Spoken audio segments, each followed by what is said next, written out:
Hi, everybody. My name is Robin Gordon, and I'm here at JR Automation in Holland, Michigan.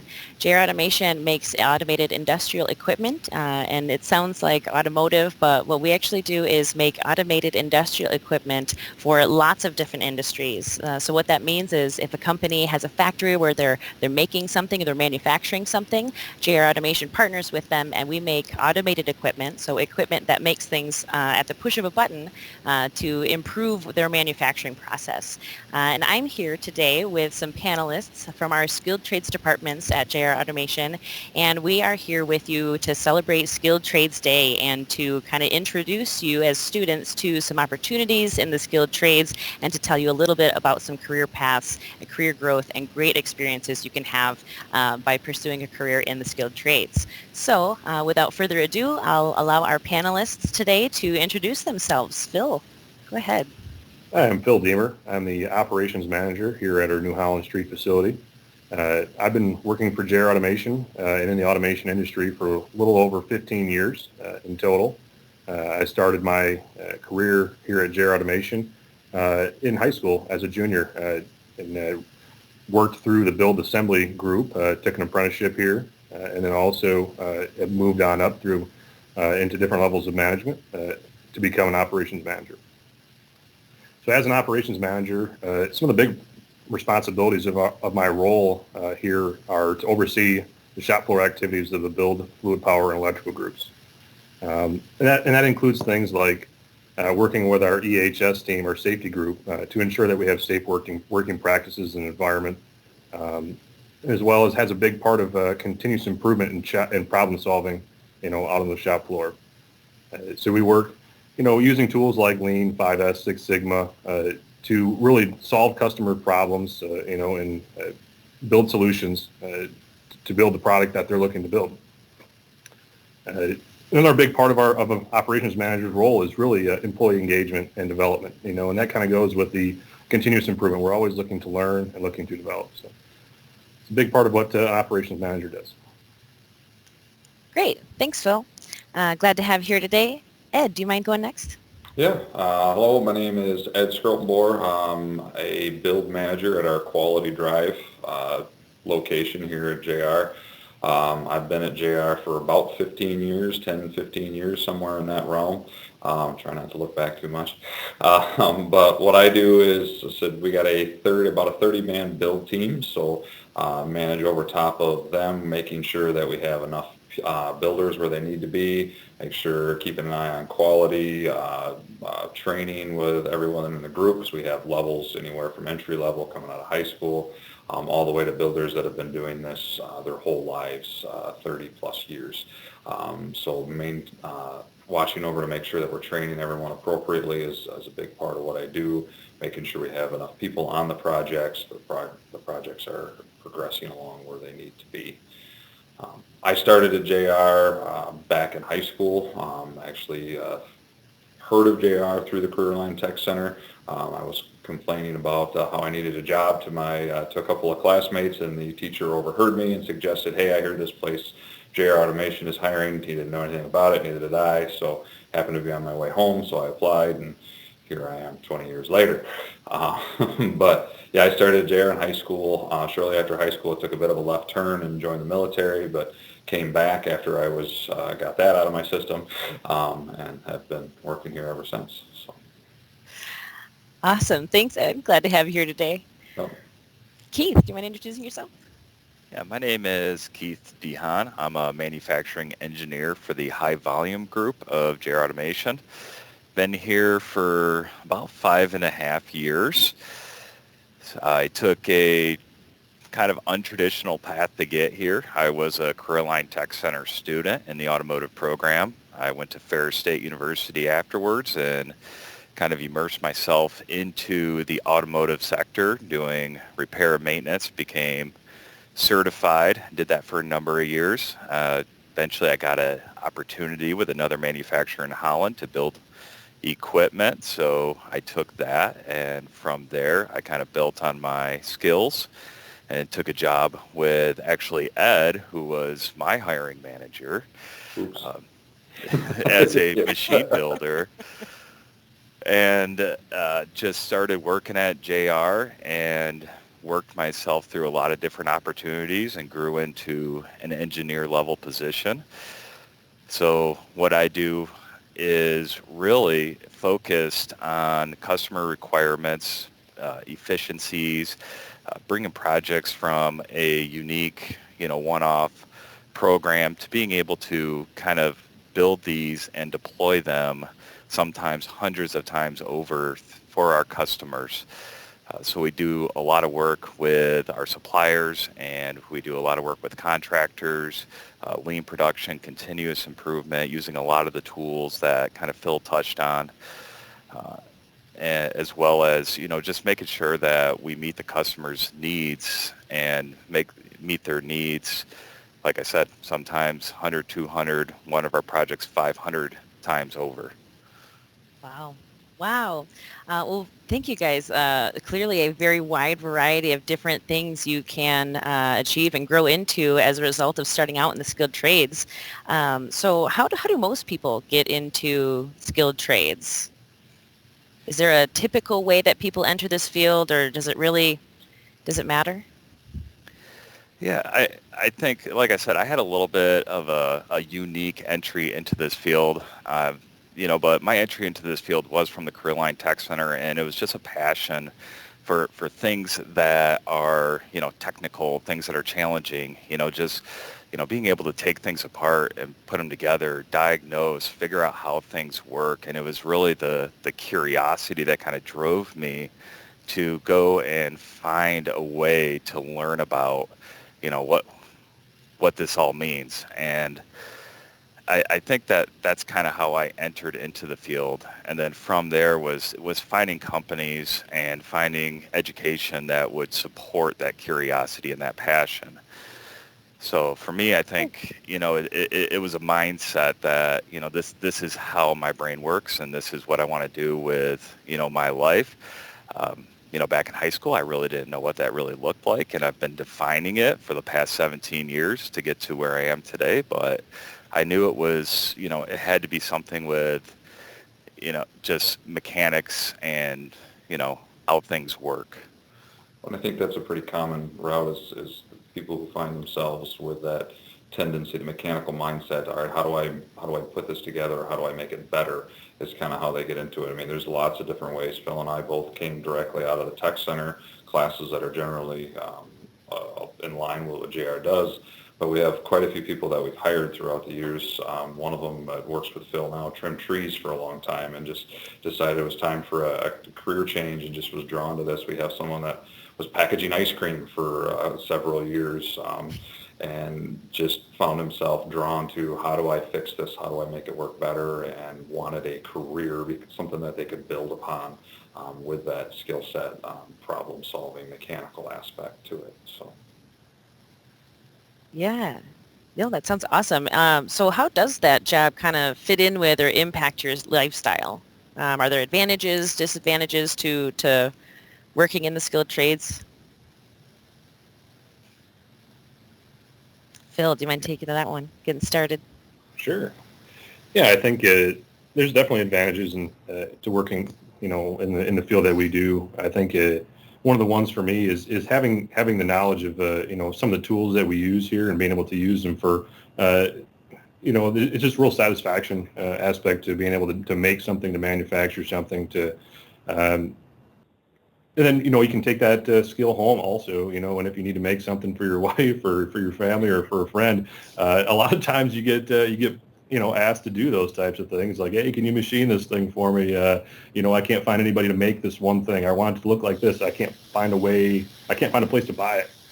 So I think it definitely kind of opens up some opportunities there to help some others out, and just different things pop up once in a while where you can insert yourself and use some of the skills that you have and you've learned as being a part of a trade. Yeah, it's funny you say that because I literally just fixed my wife's car this past weekend, and I had it quoted, and it was going to be about $800 to have the work done. I'm like, well, I've got the tools, and I don't like working on cars, don't get me wrong, but it saved me $800, and I had all the tools and the knowledge and the understanding to jump in and tackle that, and that definitely is a benefit. So. Yep. Yeah, I've made everything for custom drain plugs for boats to, I made a brake pedal for somebody's dune buggy, and JR kind of taught me how to do that. So it's fun. Very cool. Very cool. So what kind of problems do you guys deal with on a day-to-day basis? Ed, do you mind getting us started with that one? What kind of problems do you work through? So like I said, we deal with a lot of, well, so to start with, we put the machines together as our first aspect of mechanical. Putting the machines together, these are things that have never been put together before. Keith talks about high volume, so it's a little bit different story there, but they still start out with, this has never been made before. So we have parts, a design, a concept that is just literally that. It's in cartoon land, as we like to joke, but it's it's in a CAD model, 3D model, and we take it and make it real. Well, things that 3D models don't capture, or that just plain don't work in real life, is two parts can't occupy the same space. So a lot of times we find parts that don't assemble well, parts that were machined incorrectly or made incorrectly, stuff that comes from the manufacturer, the supplier, that isn't what they said it was going to be. And so we find ourselves a lot of times modifying those, and that's where our knowledge of machining, our knowledge of how metals work, how bearings, bushings, gears, drives, motors, how robotics function, that we can go ahead and take all that knowledge and come up with a right solution to put these things together. Once everything's together, we deal with, all right, how do you make it work well together? Because just because you put it together doesn't mean it's going to work. So then you get into the troubleshooting, just trying to make things reach, make things run at the pace that our customer requires is an issue we're dealing with right now on a fairly large machine. It doesn't run fast enough, so we're looking at things to make it go faster, quicker, easier. So that's requiring a lot of people's knowledge. So yeah, that's just in the general trades aspect of, these are the issues that we deal with every day. Yeah, and I think that's probably one of the things that I like most about working in the industry is that problem-solving aspect, being able to, hit on some of the things like Ed talked about there, the technical side, trying to figure out the very complex solutions, make them work for the customer, but also, figuring out ways to do things better and faster, and really work on the process around how we work here and how we interact between our various groups, mechanical engineering, controls, and building fluid power teams, and, all that problem solving that comes around that and developing process and, just creating a really neat solution and, a teamwork culture. Yeah, I think that troubleshooting is the biggest part I like about it. It can be the most frustrating to get the machine up and working, but it's also the most rewarding when you actually get it to work. So. Yeah, I love the challenge as well. If it was easy, anybody would do it, and it's the problems that really keep you engaged in the projects and really make this job just such an interesting position to be in. From a high volume perspective, a lot of the problems we deal with is maintaining quality and making sure that our product looks the same, feels the same, and works and functions the same, from the number one machine to number 100. And that's a huge challenge for us, with the amount of people and the amount of machines that we flow through this, as well as the deployment into sometimes 10 locations around the country in a single week. So Wow. So it sounds like a pretty wide variety of different types of problems you work through and experiences you have. Let's talk about some trends. What are some current issues or trends in the field that students should be aware of? Ed, do you mind getting us started on that one? Oh, yeah, sure. So automation, we have to, technology is always evolving. Things are getting faster, smaller, better. We have to stay on top of that. That's usually, that's a big thing. Seeing, if I think back to when we first started and the size of some of the components and the speed, the way things worked, I remember the first time we used a linear servo, just a straight line magnetic servo that goes back and forth years ago, and it was very crude and simple and didn't work well, and now I look at some of the stuff we have on the shop floor is pretty massive. A while ago we were talking about, Vision is a big one. We were talking about, collection of data and the use of information and how our customers utilize that. I know we talked briefly. Everybody likes to throw the term AI out there, or brilliant factory is a term that I've heard before too. Or take all this information. We have Vision that monitors what's going on, or takes pictures and identifies certain objects so that a robot can go and pick it up at real life speed, and no general orientation or nesting. That's come along so far. I know we have a piece of equipment that we made that essentially just drills holes, but it's for aerospace industry, so for airplanes, and everything has to be so precise on that we've created a piece of equipment that logs hundreds of hours of information, or hundreds of lines of information for every single hole it drills, so that our customer takes that. I don't know how they use it, but they use it. And that's very important in the aerospace industry, because they have to make sure they're making a good part, and this gives them that ability to track that quality and identify problems within the parts before it becomes a real issue. And so technology is the big trend that we follow.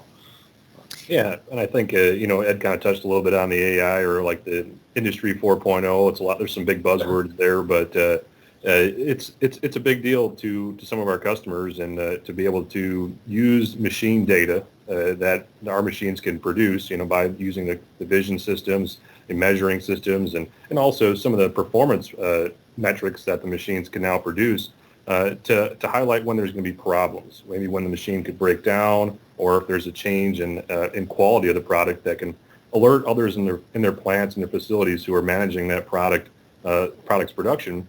Alert them that, hey, there's something here, there's something coming up. The machine itself may be wearing out or needs a replacement part. A lot of our customers in our industry are looking to see those problems in advance, and be able to correct it. And using things like AI is just one of the methods that we use to approach that. Yeah, and not only like trends in technology and the technologies of vision systems and what Phil and Ed have touched on, but also like the trends in the industries that we're serving.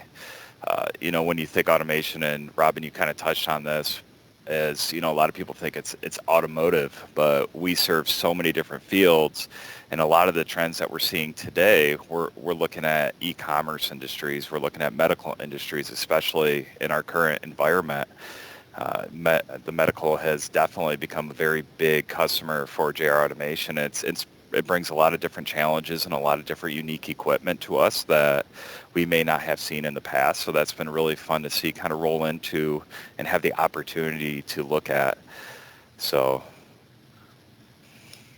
Very cool. So it sounds like there is a lot of digital activity going on, lots more digital and artificial intelligence solutions, but skilled trades are still a big part of that. That's what it sounds like. So very cool. So let's talk about some of the training. Does JR Automation provide training, apprenticeship programs, anything like that? Yeah, absolutely. I spoke on it early on, and it's a core requirement, is training, constantly making sure we have people knowledgeable to go into problems. The problems we face have never been seen before, and to try to I've had some of our customers who don't understand, who don't have the mechanical knowledge that we spoke of, or that understanding how things function, is they want to know, well, how did you come up to how did you realize that this is broken? How did you know that that's where the problem was? Well, it comes from experience and training and knowledge. At JR, yes, we have several apprenticeship programs. The mechanical sides, machine build. We have electrical apprentice programs. We have fluid power apprentice programs. We have fabricating, welding, and machining apprentice programs that all offered at JR. I think last I talked with our director of the apprenticeship, she tracks everything. We had about 80 to 90 apprentices at JR just in the Holland area. So we have a lot of apprenticeship programs. We have a lot of, even once done with the apprenticeship program, there's training outside of that, just additional training to understand the field of what we have. We're putting someone in right now who's a machine builder, does a really good job of the mechanical understanding, knows how the machine goes together, knows the process, but he doesn't know how to operate a bridge for it, how to machine, how to actually make chips out of steel, make something out of a plain block of steel. He's at a little bit of a lull right now. He's in between projects, so we're giving him an opportunity to go work with our machinists and spend a couple of weeks in with the machinist so he can know how to machine. We have an individual here in a couple of weeks that he wants to understand electrical better just so he has a more rounded understanding of machines. He's going to go work with our electricians for a few weeks or months, I think is what it'll actually end up being. And some people have made the switch too. They've seen, well, I like the electrical side or I like the mechanical side, and have gotten into those and made those switches. But I mentioned the apprenticeship program to maybe kind of explain that a little bit for anybody who doesn't know. I know it's not a traditional, it's not the four-year college that a lot of us hear about, a lot of schools are pushing and discussing. But the apprenticeship program, I like to refer to it as the degree for the trades.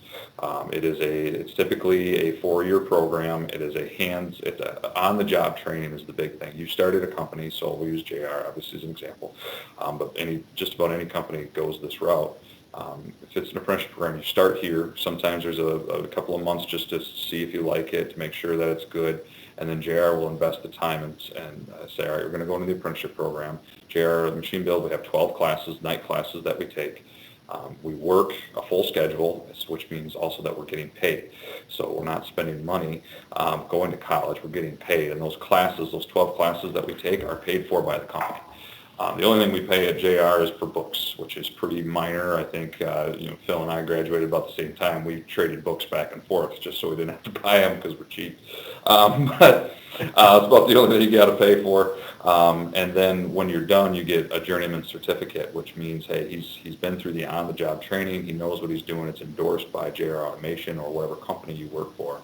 And right now, skilled trades it's such a demand that if somebody walks through the door with a journeyman certificate, we're all going to fight for them. We need those individuals right now. So, yeah, I think that was a huge thing for me in my career path is being able to take that apprenticeship course here through JR Automation and CC and be able to learn things in a classroom setting. Learn some of the ins and outs of physics and a bunch of other, really good fields of mechanical mechanisms and stuff, and then being able to apply it and learn with a hands-on approach, by coming to work every day. So it really, fit my learning style versus, just solely being in a classroom environment. Right, hands-on, right? That's the kind of people we are. And I wouldn't have done well in college and just sitting in class all day long. And so, yeah, that hands-on, reinforcing what you learned and experience. That's how I needed to learn, and how I think most people on the shop floor need to learn. So, yeah, and then for my position, outside of the apprenticeship programs, is I did gain a certified manufacturing tech knowledge from the Society of Manufacturing Engineers through JR. They saw, that it would be very valuable for me to gain that certification, and they promoted it and they supported it, not only through the program itself, but with the professionals that they surrounded me with, so that I could learn and pass that exam, which was very extensive. And I'm very glad it's over. But just in general, JR has an awesome training culture, from formal to informal. And one thing that like, Ed used to be my manager, and I would go to Ed and say, hey, you need to teach me how to do this. Guy never said no. He was always like, all right, here, let's go learn how to do this. And I think that was very beneficial to me as I grew through JR, is just the people that are here and the culture that we have, to just say, hey, yeah, we're not going to hold you back. We're going to teach you everything you want to know. Very cool. Yeah, it sounds like a lot of opportunity to try different things too. So, what are some of the things that students can do today to prepare? Do they have to decide a direction and stick with it, or what do you recommend for students today to prepare themselves for tomorrow? Phil? Yeah, I think there's a number of programs that are out there that are offered at either at the high school or the tech center. We hit on a few of them, between the electrical groups. Building trades, mechatronics, CAD, any of that drafting stuff is really helpful as well. But, even things like the auto mechanics and diesel programs that are there, or plumbing, getting a hands-on on something, and working, even if it's just light problem solving, but learning those things are pretty huge. And really, for me, way to get into the industry was immersing myself. I got a job here at JR Automation while I was in high school, working on the cleanup crew. So we would sweep up stuff, sweep up metal chips, clean machines, and and eventually, I was afforded the opportunity to help out on some of the build crew stuff, and I think just being immersed in the environment was the right path and right choice for me. Very cool. So it sounds like you immersed yourself mostly through classwork and pursuing certain classes. Is there anything else students can do to prepare for a career in skilled trades? I mean, it's a lot of it is just kind of getting out there and getting the experience and the hands-on. We see a lot of, especially high school, come through, and if they have any examples of working on their vehicles, getting their hands dirty and wrenching on that. Hey, look, I fixed this. I did this myself. I made these things. I know hands-on classes like the woods, and so I think I did that in high school, and it's just stuff where you're getting your hands on and actually doing something mechanical, creating something, making something, fixing a problem is huge. So. Very cool. All right. Is there anything else that you guys would like to share with students who are interested in pursuing a career or checking out a career in skilled trades?